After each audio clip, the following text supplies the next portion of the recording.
अध्यात्म विज्ञान कोई धर्म या संप्रदाय नहीं है, ये स्पिरिचुअल साइंस है जो कुदरत के कानून पर आधारित है। ये विज्ञान पूरे ब्रह्मांड के सभी रहस्यों को उजागर करता है और जीवन के सभी पहलुओं को समझने के लिए एक नई दृष्टि देता है।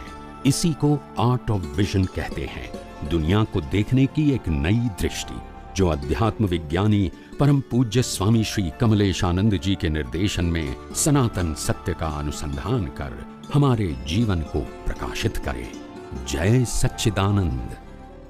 અહંકાર વિશે સમજાવતા તમે કીધું હતું કે ઉદાહરણ આપ્યું હતું કે બે માણસ હોય અને પોલીસને જોવે તો સામાન્ય ભાવથી એક માણસ સામાન્ય ભાવથી જોવે અને બીજો માણસ છે એ એવું સમજે કે મને કામ આવશે, એ રીતે તમે એ રીતે જોવે. તો આમાં તમે એટલે એમાં તમે એવું કીધું હતું કે તમે એવું વિચાર્યું છે કે ભવિષ્યમાં તમે કોઈ ગુનો કરશો એટલે તમે કુદરતના કમિટમેન્ટ કરી દીધું એટલે કુદરત તમને એવા સંજોગો આપશે એમ. અથવા ડોક્ટર હોય તો ડોક્ટરને પણ તમે કે મને કામ આવશે એટલે તમે એવું કમિટમેન્ટ કરી દીધું કે ભાઈ તમે ભવિષ્યમાં તમે ડોક્ટર જોડે જશો એમ, એટલે કમિટમેન્ટ સંજોગો આપો.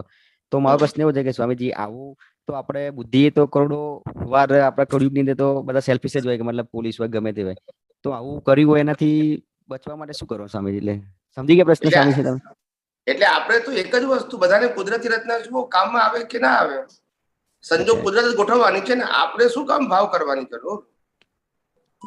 ઓકે ઓકે, મતલબ એ કોઈને આંખેથી જોઈએ ગુનો નથી, પણ અંદર ભાવ ના કરવા કે આ મને કામ લાગશે, નકામું છે એવું પણ ના કહેવું. બરાબર.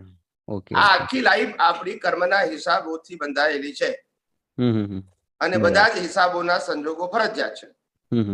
હવે નવો ભાવ કરવાની ક્યાં જરૂર છે? નહીં, એટલે મને એક પ્રશ્ન છે કે આમાં બુદ્ધિ તો આપે કે આ કામ આવે મારે, તો પછી તમે કીધું કે કુદરત તમે સંજોગો આપી દેવાય એમ, એટલે સમજી ગઈ કે આપણે કુદરતમાં છે તો પછી કઈ છે જ નહીં. ના ના, મનમાં વિચાર આવે એનો વાંધો નથી, પણ એ વિચાર સાથે આપણે ભળવાનું નહીં કે આ બરાબર છે. ઓકે, બરાબર. વિચાર ભલે આવે, ભળવાનું નહીં. ને બીજું એક છે સ્વામીજી કે વ્યવહાર સંકિત અને નિશ્ચય સંકિત આમાં સમજાવે છે કે વ્યવહાર સંકિત મતલબ જ્ઞાની પુરુષે સમ્યક દ્રષ્ટિ પ્રાપ્ત થાય, સમ્યક દ્રષ્ટિ નોલેજ સ્વરૂપે મળતું હોય, તો નિશ્ચય સંકિત મતલબ સનાતન વિજ્ઞાનમાં નિશંક રહેવું, સમ્યક દ્રષ્ટિ સમજીને ઉપયોગમાં લેવું, એટલે મન વચન કાય અને 5 ઇન્દ્રિયથી અનુભવમાં સમગ્ર જગત કુદરતી રચના છે. તો મારો પ્રશ્ન એવો છે કે આમાં જ્ઞાને તમે જ્ઞાન જે આપ્યું એ નોલેજ રૂપે મળ્યું મને, એને મેં સંજોગોમાં એને ઉપયોગ તરીકે એટલે ઉદય કર્મમાં ઉપયોગ કરું છું. દાખલા તરીકે કે મને કોઈ ગુસ્સો આવે અથવા કોઈ મને અપમાન કરે અથવા કોઈ વસ્તુ વ્યક્તિ પર રાગ થાય તો અંદરથી ખબર પડે કે આ ખોટું છે.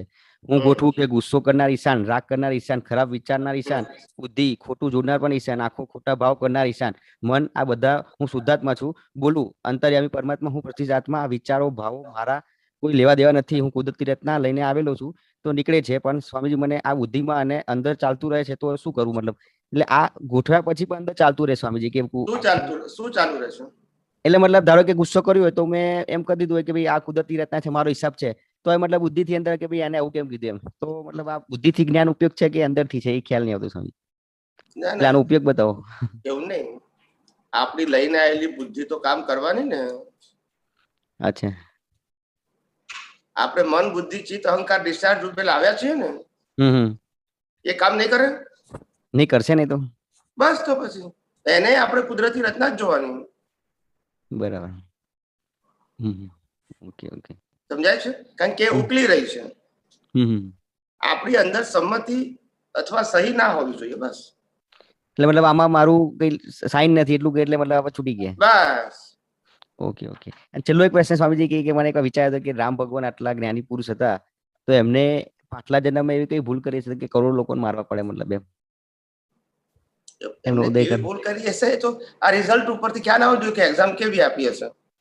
પણ એ તો 2-3 જન્મમાં બહુ હાઈ લેવલમાં હશે ને, મતલબ એ થોડી મિસ્ટેક એવી થઈ ગઈ છે કે કરોડો લોકોનો મતલબ મારવાનો ઉદય આવે એમને, એટલે સમજ એટલે ગમે તેમ હોય પણ એ હિસાબ બાજુ ના હોય તો આવે કેવી રીતે?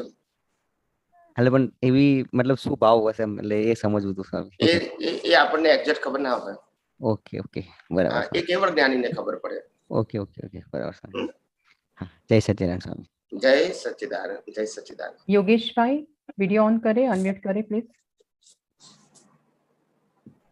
સ્વામીજી જય સચ્ચિદાનંદ. જય સચ્ચિદાનંદ. આપના ચરણોમાં કોટી કોટી વંદન. બોલો. સ્વામી, આપે દરેક સત્સંગમાં એમ જ કહો છો કે તમારું જેટલું ડેવલપમેન્ટ થયું છે, જેટલું વિજ્ઞાન સમજમાં આવ્યું છે તમને, એટલું Yes. બધાને કરો અને વેચો. સેલ નો શેર કરો બધાને. વહેંચો. હા, વેચો. તો એના સંદર્ભમાં હું આપતવાડીમાં દાદાશ્રીથી એક પ્રશ્નકર્તાએ પ્રશ્ન કર્યો હતો ને એમણે જે જવાબ આપ્યું એમાં થોડુંક મને કોન્ટ્રાડક્ટરી લાગે છે. તમારું જે બોલો બોલો બોલો. એ હું વાંચું છું, થોડુંક એમાં મારે ક્લેરિફિકેશન જોઈએ છે. આ પ્રશ્નકર્તા કે છે કે લોક પ્રશ્ન પૂછે અને એના ખુલાસા આપે તો એમાં વાંધો શો છે? દાદાશ્રી જવાબ આપે છે, પ્રશ્નોના ખુલાસા એ વસ્તુ જુદી છે. હજુ તો જાગૃતિ આવવી જોઈએ. હજુ જાગૃતિ પરિણામ પામવી જોઈએ. પરિણામ પામે ત્યાર પછી ઘણા ટાઈમ પછી ખુલાસા આપેલા કામના. નહીં તો ખુલાસો એ બે ખુલાસા થાય ને આપણું જ્ઞાન ડાઉન ઉતરી જાય, બુદ્ધિ જાય. પ્રશ્નો આપતા પહેલા તો બહુ ઇગોઇઝમ ઉતરી જવું જોઈએ. એટલે નાટકીય ઇગોઇઝમ પણ ઉતરી જવું જોઈએ. આ ફંક્શન હજુ કાચા છે. એ ફંક્શન પૂરા થયા સિવાય સ્યાદવાદ વાણી નીકળે નહીં. એના કરતા બોલીએ જ નહીં, કારણ કે દોષ બેસે. એ જો આ બધા પાસા દબાતા જાય, બુદ્ધિ દબાતી જાય, ઇગોઇઝમ ખલાસ થતો જાય, તેમ તેમ એ સ્યાદવાદ વાણી નીકળે. પ્રશ્નોની બાબતમાં અત્યારે પડવું નહીં, નહીં તો કાચું કપાશે. પછી પાછું પાકું કરવું હોય તો નહીં થાય, કારણ કે એક કેસ ગુચાઈ ગયો. એટલે એગોઇઝમનો મહી રસ ના પડવો જોઈએ, બુદ્ધિનો રસ ના પડવો જોઈએ. એમાં પછી બુદ્ધિનો અભાવ થવો જોઈએ, ઇગોઇઝમનો અભાવ થવો જોઈએ, અને તે પણ અભ્યાસ થવો જોઈએ ત્યારે કામનું. ત્યાં સુધી ધીરજ પકડવી સારી. ને આ જ વસ્તુમાં દાદાશ્રીએ મહાવીર સ્વામી અને ગોસાળકનું પણ એક્ઝામ્પલ આપ્યું છે. ગોસાળકજી મહાવીર સ્વામી સાથે હતા ને થોડાક દિવસ પછી એનાથી જુદા પડી ગયા અને એવું સ્ટેટમેન્ટ આપતા કે મહાવીર સ્વામી તીર્થંકર નથી. પછી થોડાક દિવસ પછી એવું સ્ટેટમેન્ટ આપ્યું કે મહાવીર સ્વામી બી તીર્થંકર છે અને હું બી તીર્થંકર છું. આ પ્રમાણે આ ટાઈપનું કોન્ટ્રાડક્ટરી અમે લોકો હજી તો કાચા જ કહેવાઈએ, વિજ્ઞાન સમજ. તો એમાં અમારું શેર કરવું, જે બી અમે જેટલા લેવલ સુધી ગયા છીએ ને એમાં શેર કરવું, તો એમાં બુદ્ધિ ને ઇગોઇઝમમાં રસ આવવો માંડે તો પડવાના ચાન્સીસ વધારે હોય એવું મને સમજમાં પડે છે. તો એમાં ક્લેરિટી એટલે સમજાવો તમે. હાજી. એ પહેલી વસ્તુ એ છે કે આપણે તો વાણી જે છે બોલીએ છે જી, અને સામેવાળો પ્રશ્ન પૂછે છે, એ બંનેને કુદરતી રચના જોવાનું છે, પહેલી વસ્તુ. ઓકે. બીજી વસ્તુ કે આપણો આશય ખાલી એને વિજ્ઞાન સમજાવવાનો છે, ગુરુ થવાનો નથી. અચ્છા. ત્રીજી વસ્તુ, આપણે જે વિજ્ઞાન સમજ્યા છે એને આપણે શેર કરીએ છીએ, સેલ નથી કરતા. ઓકે. અને ચોથી વસ્તુ, વિજ્ઞાન તો સર્વકાળે એક જ હોય. લાખ અવતાર થાય તો વિજ્ઞાન નહીં બદલાય, કુદરતનો કાનૂન નહીં બદલાય. હાજી. નોલેજ બદલાઈ જશે, સંજોગો બદલાય, અવસ્થા બદલાય, પુસ્તકોનું જ્ઞાન બદલાય, કુદરતનો કાનૂન નહીં બદલાય. એ સાચી વાત છે.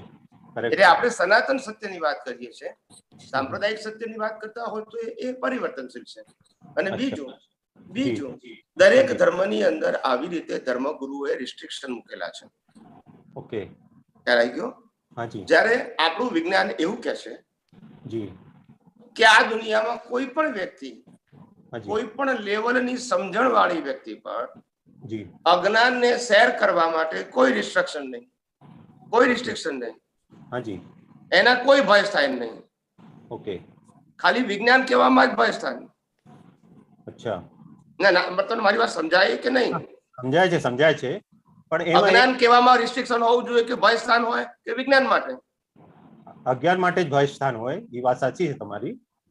પણ એમાં એક પ્રશ્ન એવો ઉભો થાય છે સ્વામીજી કે હજી અમે આ વિજ્ઞાન પચાવ્યું નથી, તો એમાં પછી વિતરાગ વાણી તો અમારી નો નીકળી શકે ને રસ લેવાઈ જવાય. આપણે વિતરાગ વાણી શબ્દ બોલવાની જરૂર નથી. આપણે જે વિજ્ઞાન સમજ્યા છીએ એ અમે તમને સમજાવવા પ્રયત્ન કરીએ છીએ. પતી ગયું. અને આ કુદરતનો કાનૂન છે, સનાતન સત્ય છે, પતી ગયું. અચ્છા. એમાં કોઈ દોષ ન બેસે પછી? બિલકુલ નહીં. અચ્છા. તમારો આશય સામેવાળાને વિજ્ઞાન, આ જગતનું સનાતન સત્ય સમજાવવાનું છે. જે સનાતન સત્ય તમે પ્રાપ્ત કર્યું છે, તમે ઉપયોગ કરો છો, તમે અનુભવ કરી રહ્યા છો, એવો જ અનુભવ એ કરે, એ આશયથી તમે કહો છો. કોઈ તમારો કોમર્શિયલ હેતુ નથી, કોઈ તમારો માન સન્માનનો હેતુ નથી, ફક્ત કેમ કરીને આ જીવ આ વિજ્ઞાનને પામીને મુક્તતાને અનુભવે એ જ તમારો આશય છે. માટે તમે જવાબદાર રહેતા નથી.